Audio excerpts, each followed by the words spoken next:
It's top 10 time, baby. 2023 has come and gone, but before we can start off the new year, or if it's already started, depending on how lazy I am with editing this video, we're going to take a look back and talk about some of the best stuff that I got this year. And remember, that's what I got, specifically. It did not have to come out this year, but I actually think that everything except for one figure did come out this year.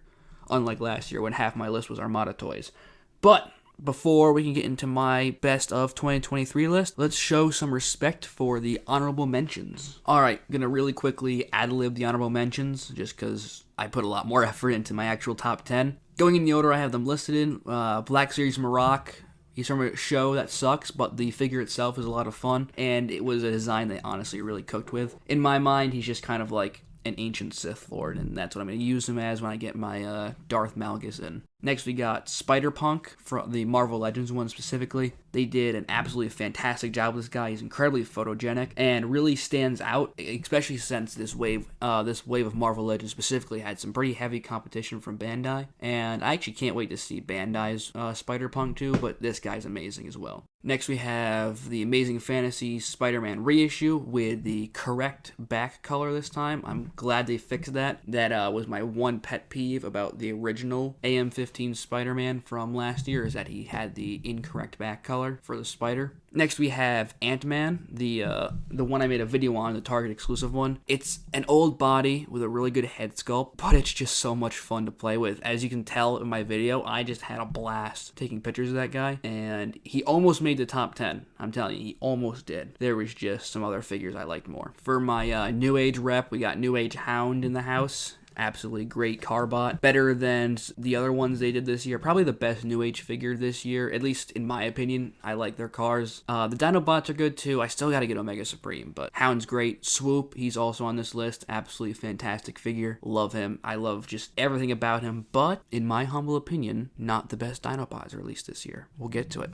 Black Series Boba Fett, shelf warmed until a friend told me to go pick him up, based on Robo's suggestion, and so I did, and I'm very happy I did because it's an excellent figure. SH Figuarts Rider Man continue. This is gonna be a very Kamen Rider heavy list. Again, I love these guys, and this was no exception. He only missed the list because I got several better Kamen Riders this year. No fault on him. He's a great figure in his own right, but he's also just not my favorite Kamen Rider character, not my favorite Showa Rider, and there's definitely a personal aspect that goes into this. Classified Snake Eyes is the perfect look for him. It's the look I wanted since day one, and they did it. And Studio Series Dino is a figure I'm very happy to have back in my collection. I sold him, and then I bought him back recently, and yeah, I'm happy he's back. He's by far the best Studio Series Deluxe I think they've ever done, still. So, now that we got all the honorable mentions out of the way, let's go to number 10. Right off the bat, I'm cheating, as this is technically a set of 6 figures, but it's my list, so my rules. I've been seeing a lot of hate for these little guys, and I just can't get behind it. I get that when they were first revealed, they didn't leave a good impression, like, at all. I remember I was one of them. But upon getting them in hand, I'm shocked at how well they do their job. Each of the dinos has their own little charm to them that makes them all worthwhile in their own right, with the added feature that they can all combine into, by far, the best modern combiner Hasbro has ever done. The upgrade kit I have only enhances the experience, but even without the upgrade kit, they're all just a lot of fun, small little pocket toys that I highly recommend. The Adventure series was an interesting toy line from this year. Rushed, confused, restricted, but ultimately a good bit of fun. Raiders of the Lost Ark Indie, though, has to be the crowning achievement of this line, delivering an absolutely excellent 1/12 scale indie that really doesn't leave anything to be desired. If you can only get one figure from this line, definitely this guy is the way to go.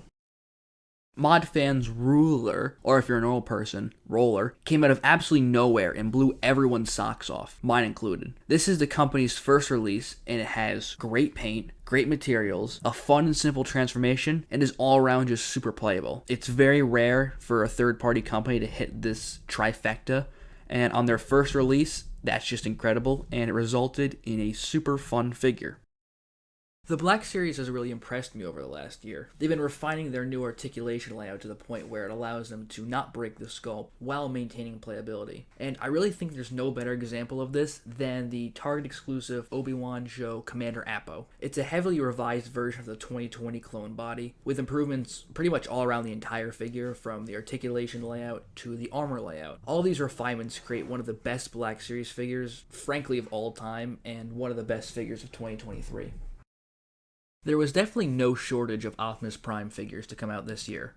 From the good, to the mid, to the unbelievably overhyped due to artificial scarcity, we got the whole spectrum of Optimuses this year. But out of all of them, the crown jewel has to be the Volvo Optimus Prime. This figure brings me back to the peak days of lines like Alternators, and while the figure doesn't go that extreme with alt mode accuracy, the cab is still a wonderful recreation of the Volvo VNR 300 with a great transformation and a robot mode to boot. The only thing that really holds this figure back from shooting to the stars is the fact that it reuses the Earthrise trailer, which, while scaled better with this figure, still is trash. Not a deal breaker, but still. So this year was my first time ever dabbling with Mafex as a company as a whole, and I was blown away because they make simply incredible figures. And my first one was Ultraman from Shin Ultraman, an absolutely amazing figure based on an incredible movie. This figure is just a perfect representation of the character. As a release, it only really falls short in the accessory department, as it just comes with hands and nothing else. To Mafex's credit, the recent deluxe version, the Zedaton Ultraman, fixes this, but this release would have been much better if it had those accessories in the first place. But outside this lack of accessories, this figure is highly recommended as it's simply incredible, and it very much earns the number 5 spot. Well, I think Ultraman's a better showcase of what this company can do on an engineering level. Nightwing just has a personal place in my heart, as he's one of my favorite superheroes of all time. And while this isn't my favorite look for the character, that doesn't mean they didn't do an absolutely amazing job on this figure, shown in just the articulation, the engineering, and the accessories, which is the main thing that gives him the leg over Ultraman. Well, not nearly as much as last year, the exploration into the older Transformers continues with this gem, Universe Countdown. This era from around 2004, 2005 to 2012 is really when Transformers as a franchise hit the sweet spot of fun gimmicks and articulation. And I think the absolute peak of this franchise came out during this time, and Countdown is a shining example of that. Great in both modes, fun gimmicks, an excellent paint scheme. This, I can't put into words, this is easily the best Transformer I got this year. Another continuation from last year is my trek deeper into Kamen Rider, and thankfully, Bandai was there to support me right along the way with the Shinkocho Seiho update of Kamen Rider V3. A simple figure that comes with all the essentials for the character, but its strength is in its simplicity. It is the perfect representation of the character, and it was absolutely worth the Nightmare pre-order. Western toy collectors complaining about retailer exclusives like Marvel Legends and the Black Series don't know shit compared to what Bandai pulls with their exclusive figures.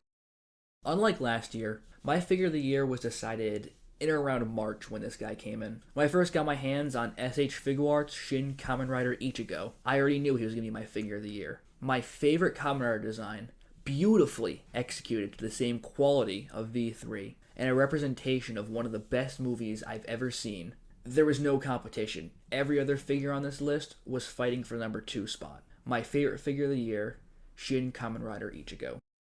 Overall, another great year for collecting in the bag. I didn't really buy as much this year as I did last year, but I also enjoyed the figures I got this year a lot more than the quantity of last year. This is a trend that I really hope continues for me in 2024. As posted previously in my community tab, I've got some plans for this year, and unlike 2023, I'm going to actually try and stick to them.